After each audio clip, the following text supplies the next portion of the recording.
Hey everyone, and welcome back. We've got a mountain of articles here all about IKEA, and I gotta say, I'm already fascinated. Yeah, this is going to be interesting for sure. I'm excited to dive in and see what we can uncover about this furniture giant. So we're going deep on IKEA today, how they went from a small Swedish company to global domination. A global empire built on flat pack furniture. Exactly.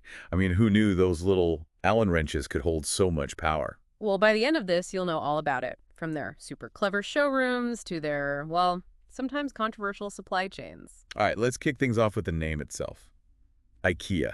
Did you know that's an acronym? Oh yeah, it's not just a random Swedish word. It actually stands for Ingvar Kamprad. The founder. Exactly. Elmterid, which was his family farm, and then a Gunnerid. His hometown. You got it. That's kind of cool, like a personal touch built into the brand. It definitely gives you a sense of their roots. But I mean, from a farm in Sweden to over 350 stores in, what is it, like 46 countries? Something like that, yeah. It's mind-boggling how much they've grown. And they're managed by a trust, right? IKEA Holding. Yeah, headquartered in the Netherlands.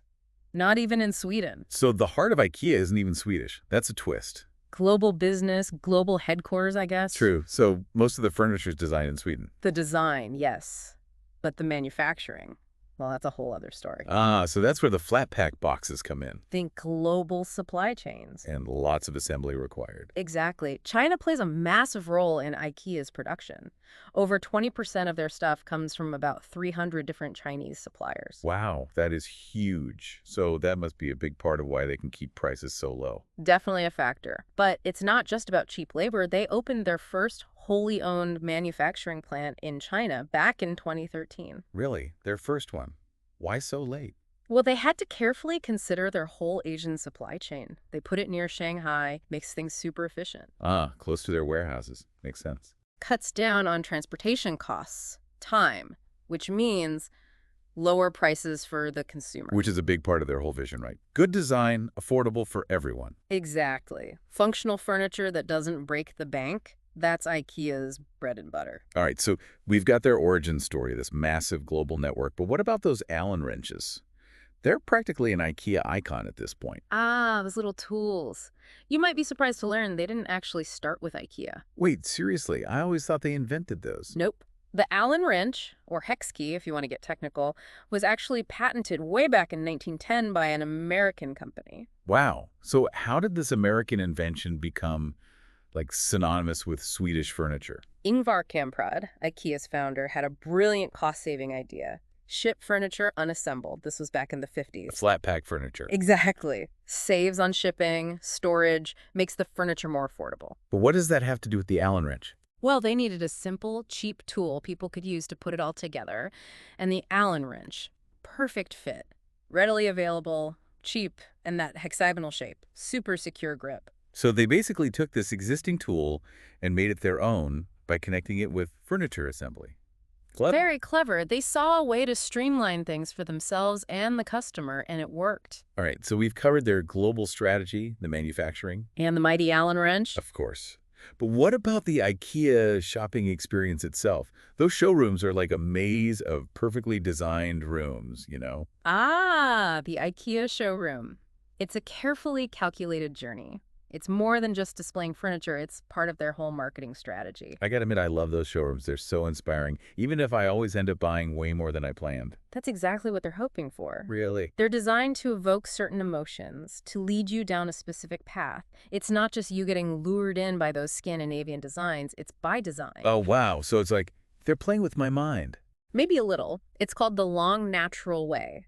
They basically lead you on this winding path through different rooms, showing off different styles, price points. And those tempting little impulse buys along the way. Exactly. You can't resist those cute little candles and plant pots. I see what they're doing now. Sneaky. But it's not just clever marketing. They do offer good value. Yeah, their furniture is well designed, pretty durable, especially for the price. They've really tapped into that desire for stylish but affordable furniture. And they've done it on a global scale. Impressive stuff. Innovation, strategic thinking, and a commitment to keeping things affordable. We've gone from Swedish farm to global furniture empire. IKEA's story is pretty wild. But there's one big piece of the puzzle we haven't talked about yet. Oh yeah? What about the environmental impact of all this? Shipping furniture all over the world, it's got to leave a mark. That's a big question, and one that IKEA has been facing for years. Yeah, for sure. I mean, they use a ton of wood, and, well, forests are kind of important for the planet. Exactly, and that's something they've been trying to address. They've set some pretty ambitious goals, actually. Like what? Well, for one, they want to use only recycled wood or wood certified by the Forest Stewardship Council by 2020. Wow, that's a big commitment. But how do they even make sure all that wood is actually sustainable? It's got to be tough to track, right? Oh, it's a massive undertaking. They work closely with suppliers, third-party certifiers, even using blockchain tech to make their supply chain more transparent. Blockchain for wood. That's pretty high tech. They're basically trying to track every single piece of wood from the forest all the way to the factory. That's wild. Yeah. So they're serious about this wood sourcing thing. But what about other stuff, like reducing waste and using renewable energy? They mentioned those too, right? Oh, yeah, those are big parts of their sustainability plan. They've put a lot of money into wind and solar power to get off fossil fuels, Yeah. and they're always looking for ways to cut down on waste both in their factories and stores. I read that they're even using food waste from their restaurants to make biogas. Yep. Turning those leftover meatballs into energy. Pretty innovative stuff. It's like they're going all in on sustainability. And it's not just about what they're doing internally. They're also encouraging customers to live more sustainably. They sell solar panels for homes, and they have that buyback program to get people to recycle their old furniture. That's cool. So it's like a two-way street. They're trying to be more sustainable themselves and also help their customers do the same. Exactly. They're trying to lead by example and empower others to make more sustainable choices. I mean, it's great that they're doing all this, but let's be real. IKEA is huge. Can a company that big, focused on mass production and low prices, really be environmentally responsible? That's the million-dollar question, isn't it? And it's a debate that's been going on for a while now. Some people say their whole business model is just inherently unsustainable no matter how much they try to greenwash things. Yeah, you can kind of see that side too. If they're encouraging people to buy more and more furniture, even if it's cheap, that's still a lot of resources being used. It makes you think. It definitely raises some tough questions about consumption and the role of big companies.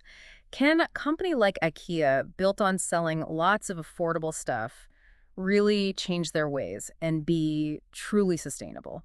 I don't know the answer to that. It's Yeah. a tricky issue, but at least they're trying. They're not ignoring the problem, and that's got to count for something. For sure. They're taking their responsibility seriously, which is a good sign, and they're using their platform to talk about these issues, which is important. Okay, so we've talked about the environmental stuff, but let's shift gears a bit. Those IKEA showrooms are iconic. We mentioned that long, natural way earlier, but I'd love to hear more about how they create that whole immersive shopping experience. Oh, those showrooms are fascinating. They're like master classes in experiential retail. It's not just about seeing the furniture, it's like stepping into a catalog or something. Exactly. You're not just buying a sofa, you're buying the whole lifestyle. And they're so good at it. Every little detail is perfect. I always end up spending way more time there than I plan to. It's all part of the plan. They want you to linger, to get inspired, to imagine yourself living in those perfectly styled spaces. And then, bam, you walk out with a cart full of stuff you never even knew you needed. It's happened to the best of us. It's that IKEA magic. But there's a deeper strategy at play here. IKEA gets that furniture isn't just functional. It's about creating a sense of home. It's personal. Yeah. It's an expression of your style, your taste. And IKEA wants to be a part of that. They want to help you create the home of your dreams. And those showrooms, they're like giant advertisements for that dream. But they must cost a fortune to create. Oh, they're a huge investment for sure. But IKEA sees it as a key part of their brand. Those showrooms are destinations. They draw people in who might not even be thinking about buying furniture. It's true. A trip to IKEA is an event. They even have restaurants and play areas for kids. It's genius. They've created a whole experience. It's about community, it's about family, and all that builds brand loyalty. No wonder they're so successful. But as we talked about, their success comes with responsibilities. They have to address the impact they're having on the environment and society. It's a balancing act. Yeah. And as consumers, we have to play our part too. We all have to make more sustainable choices. Speaking of choices, IKEA's been branching out lately. Yeah. They're not just a furniture store anymore. They're partnering with other companies to offer new stuff, like smart home tech, renewable energy solutions, even financial services. Wow, that's interesting. Like a one-stop shop for your home. Exactly. They're adapting to what people want. convenience, sustainability, and a sense of connection. They're trying to offer it all. So they're constantly evolving. Smart move. They have to stay ahead of the curve.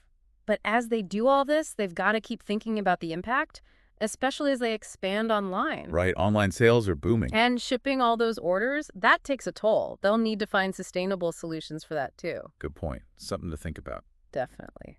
Okay, so we've covered a lot here. IKEA's got a lot of challenges to face. Globalization, sustainability, the changing retail landscape.